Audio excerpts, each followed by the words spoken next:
አይ አካሌ የሆነ ቪዲዮ ሰርቷል። ስለ ራሱንም ስለ ሁሉ ቤዛ ሰጠ ይላል። ቤዛ ሲል ራንሰም እንደማለት ነው፣ ክፍያ ማለት ነው። እና ክፍያ ሆኖ ስለ ሁላችን ስለ ኃጢአት ተላልፎ የተሰጠው ጌታችን ኢየሱስ ነው። እና ከዚህ አንጻር ቤዛ የሚለው ቃል ስንጠቀም ስንናገር ይህንን እያሰብን ከሆነ ቤዛ የምንለው ብዙ አባታችን እንዳሉትም ያው ከጌታችን ውጭ ቤዛ ሊኖር ማንም አይችልም። እመቤታችንም ሌሎች ቅዱሳን መላእክትም ሆኑ ሌሎች ቅዱሳን ሰዎች ይህንን ነገር አላደረጉትም እና ቤዛችን ጌታችን ኢየሱስ ብቻ ነው።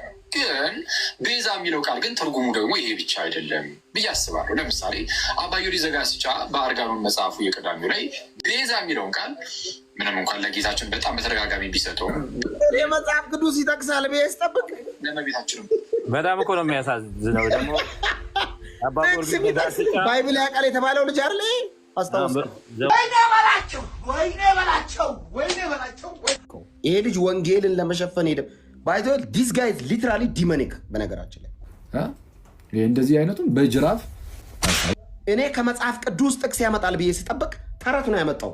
አባ ጊዮርጊስ ዘጋስጫ አለ። አይገርምም? እግዚአብሔር ይገስጸው። ኢየሱስ ላይ እንዲህ እንደተነሳ የኢየሱስ ወንጌል ላይ አለስልሶ ተቀባይነት ለማግኘት ኦኬ እያለ ኢየሱስ ላይ እንደቀለደ ግን ይፈርድበታል። አየ ጴንጤ በክርስቶስ ኢየሱስ ቤዛነት ላይ አይቀልድም።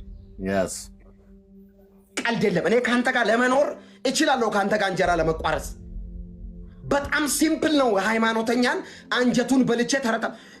ምሳሌ ላይ ሲናገር ሀብት ቤዛ ነው አለ። ያው ሀብቱ ቤዛ፣ ኢየሱስ ቤዛ አይደለም ለማለት እኮ ነው። ይሄ ሁሉ እግዚአብሔር ይገስጸው፣ በጅራፍ እግዚአብሔር ይገስጸው። ይሄንን አይ በጣም ነው እንደሚያምህ፣ በጣም ነው የሚያምህ።